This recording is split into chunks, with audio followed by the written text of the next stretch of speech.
Do people tell you that you swear too much? Do you want to be a better role model to your children and stop swearing?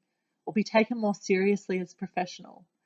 Well, I've actually helped someone to stop swearing, and I'm here to help you do the same thing. My name is Lisa, and I'm a psychology student. The great thing about learning psychology is you get to learn how to modify behaviour.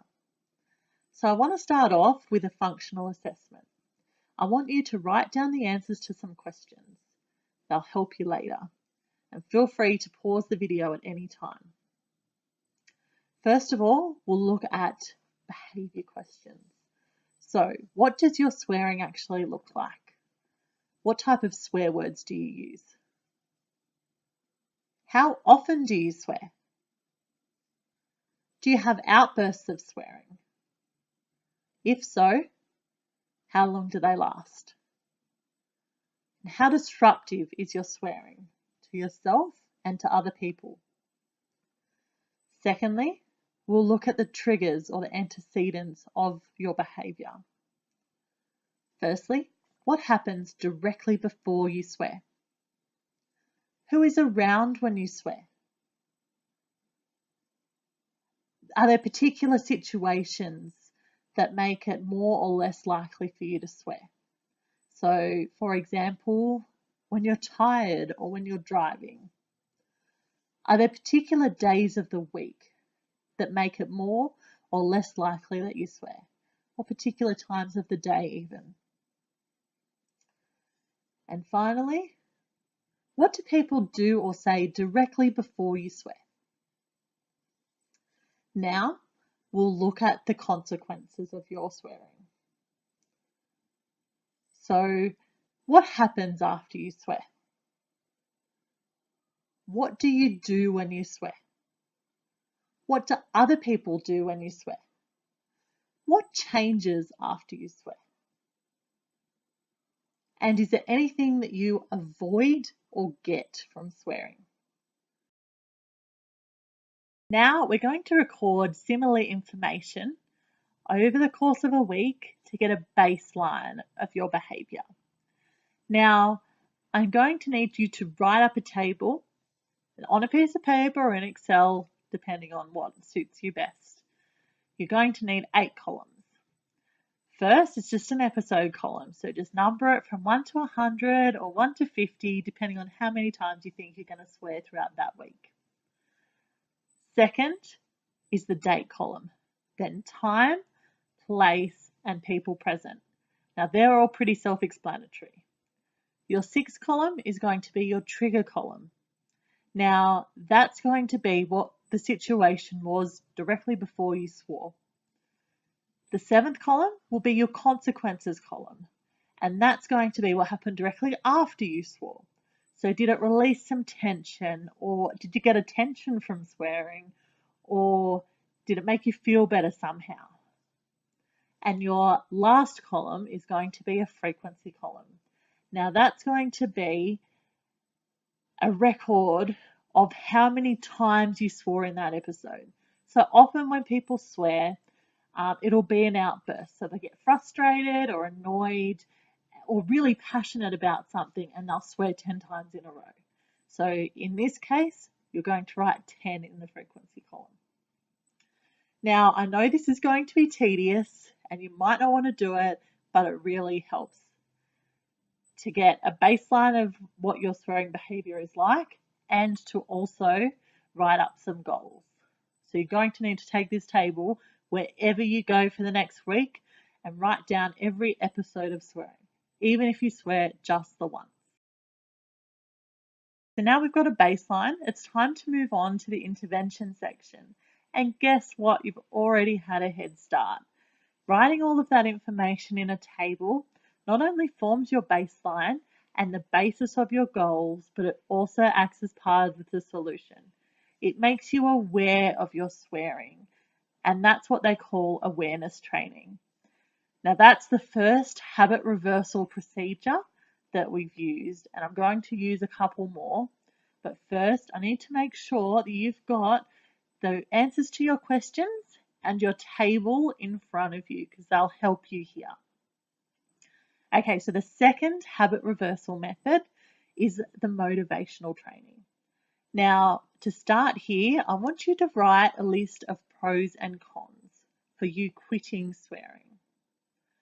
I want you to use this and all your other information to draw up a motivational poster for yourself of how life is going to improve by quitting swearing. Something that's going to motivate you to keep you going. Now, I want you to put these posters in places that you often swear. It's going to really keep you on track. So for the next method, we're going to need that list of words you initially wrote down. And you're going to write alternate words for each one.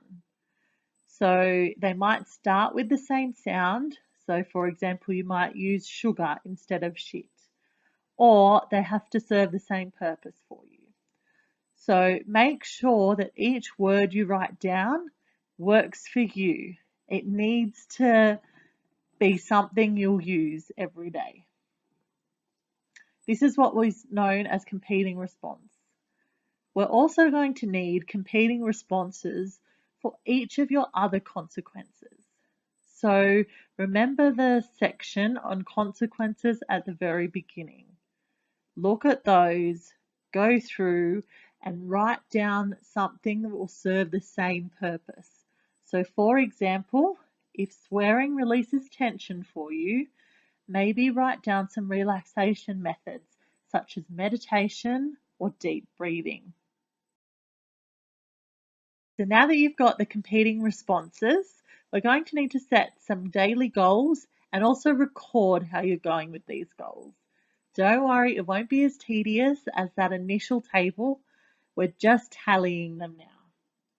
So what I want you to do is grab the baseline assessment and based on that, set some realistic swearing goals for yourself.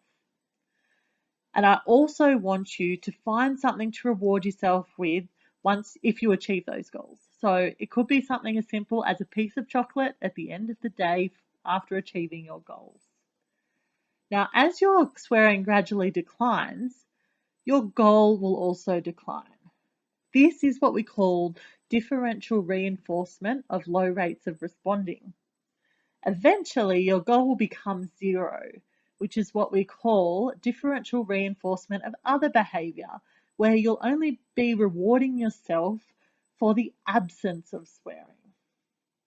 Now, don't forget to also record the number of times you do your other competing responses. So the number of times you're using your alternate words or meditating or deep breathing or whatever you've chosen for those competing responses. Because this will help you, when you look back on it, determine how successful these things are for you.